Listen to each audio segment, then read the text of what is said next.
Hi, my name is Haley Momini, and today I'm going to guide you through baking a vegan, gluten-free chocolate cake with chocolate ganache and a coconut buttercream frosting. And before you freak out, it's not as hard as it sounds. Promise me, it's going to be delicious and worth all the effort you're going to put in. I've been baking with my mom since I've been old enough to lift a spoon, and it's one of my many passions. And this cake recipe I stumbled upon, and it's become one of my favorites, and I'm excited to share it with you today. And recently, I've been exploring more vegan food, and so our recipe for the cake comes from The Chalkboard, which is a guide to living well and was launched in 2012. And everything we'll be making today is vegan and gluten-free, and we're going to make it in 3 stages to kind of break it down, make it a little bit easier to follow. And so first we're going to make the cake, and then second the chocolate ganache, and finally the coconut buttercream frosting. So let's get started. And to begin, we're going to gather our ingredients for the cake and prepare our pans and oven. So first you're going to preheat the oven to 350 degrees Fahrenheit, and you're going to want to grease 2 6-inch round cake pans with coconut oil or any other vegan spray like olive oil or canola oil. And so now I think it's time to get our ingredients for the cake, and we'll need 2 cups of blanched almond flour, which you can find at most grocery stores. They'll have it in the bulk section or packaged. You'll need 1/4 cup of unsweetened cocoa powder, half a teaspoon of baking soda, half a teaspoon of Himalayan pink salt, which I don't ever keep around, so I just use normal salt. And then, so instead of eggs, since we're making this vegan, we're going to use a substitution, and that's called a flaxseed egg. And to do this, I've been preparing this recipe from Minimalist Baker, which is a food blog that has been active since around 2012, and they focus a lot on food restrictions. And so they describe how to make a great flaxseed egg, which is you just add 2 tablespoons of ground flax to 5 tablespoons of water. And you're just going to want to mix that up and then place it in your fridge. And this will kind of like thicken up and get to the consistency of an egg. And so that recipe there is good enough for 2 flaxseed eggs, which is what we need in our recipe. And then you're going to need 2/3 a cup of maple syrup, 1/3 of a cup of water, and 1 tablespoon of vanilla. So what we're going to do is we're going to take the dry ingredients and whisk them together in a bowl, and that will be the almond flour, the cocoa, the baking soda, and the salt in a medium-sized bowl. And then in another bowl, we're going to do the wet ingredients, and we're going to whisk together the eggs that we have made ahead of time, the maple syrup, the water, and the vanilla. And you're going to want to pour the wet ingredients into the dry ingredients once everything is mixed, and then stir to incorporate it. Occasionally, I like to add a little bit of cinnamon or some chocolate chips just to like mix it up a little bit, but you can do whatever your heart desires. And then we're going to pour our batter evenly into the 2 prepared pans.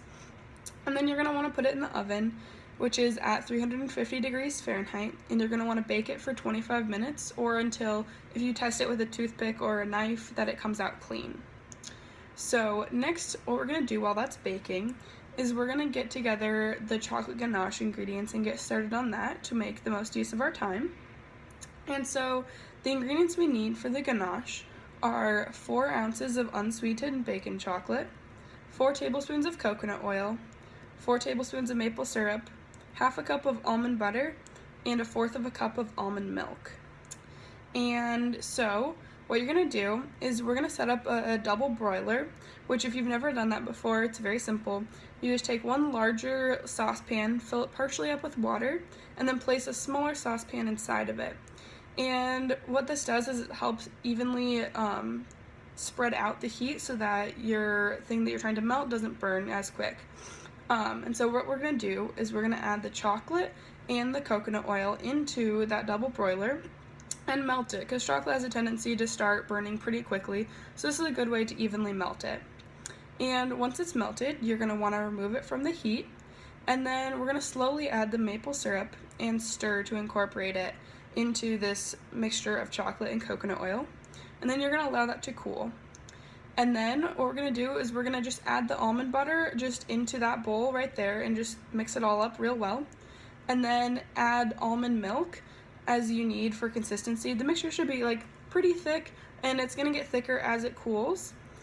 And so now that you've got that done, we should probably get started on the coconut buttercream frosting. And this recipe comes from a food blog called Baked by an Introvert, which is run by a woman who has been baking for most of her life, and it's a delicious buttercream frosting, which can often be hard to find being vegan. And so what we need for our ingredients is 3/4 of a cup of unsalted vegan butter, 6 tablespoons of canned coconut milk, and 2 to 4 cups of confectioner sugar. So what we're going to do is we're going to place that vegan butter and the coconut milk in a large mixing bowl, and either using like a fitted stand mixer or a handheld mixer, we're going to want to beat that until it's all mixed together and creamy. And then we're going to add 2 cups of confectioner sugar and beat on low because you don't want all that confectioner sugar to go flying up into your face and out onto your kitchen. And so we're going to slowly mix that together, and then you can just continue to add your sugar as you want to, and it's a suggested 2 to 4 cups, but usually I like to go on a little bit on the lower end. It depends on how sugary you want your frosting to turn out. It's completely up to you, but usually I only do like about 2.5 cups. And so once you've got all your sugar in there, then you're going to turn the speed up so that you can start beating it and get it a really nice, light and fluffy texture for your frosting. And then you want to scrape down the edges of the bowl as you need to, so just make sure everything is getting completely incorporated. And so now that you've finished that, all of our pieces are completed. And so now it's time to assemble the whole thing. So make sure that your cakes are cool, like completely cool at this point. That's going to be really crucial.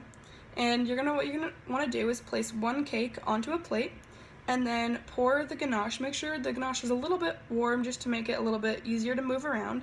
And you want to pour that ganache on top of that first layer. And then you want to place your next cake right on top of that. And after that, you can frost the entire cake with a layer of buttercream. And after that, you're done. You can store it in the fridge until serving. Usually I like to add like some raspberries on top or different berries just to mix it up a little bit. Whatever you want to do with it, it's your cake. And so in conclusion, vegan baking can be very, very simple if you just take time to try out new ingredients and maybe step out of your comfort zone a little bit. It's easy to make all recipes vegan using vegan butter, almond milk, and our recipe for flaxseed eggs. And I'm sure once you try this recipe, you'll just want to keep making it, and it's fun to experiment with all different types of recipes and just see what you can do and make it vegan. I've had a lot of people ask me to make this cake on their birthday, which I'm always happy to do since it's one of my favorites, and I hope you enjoy it as much as I have. Thank you!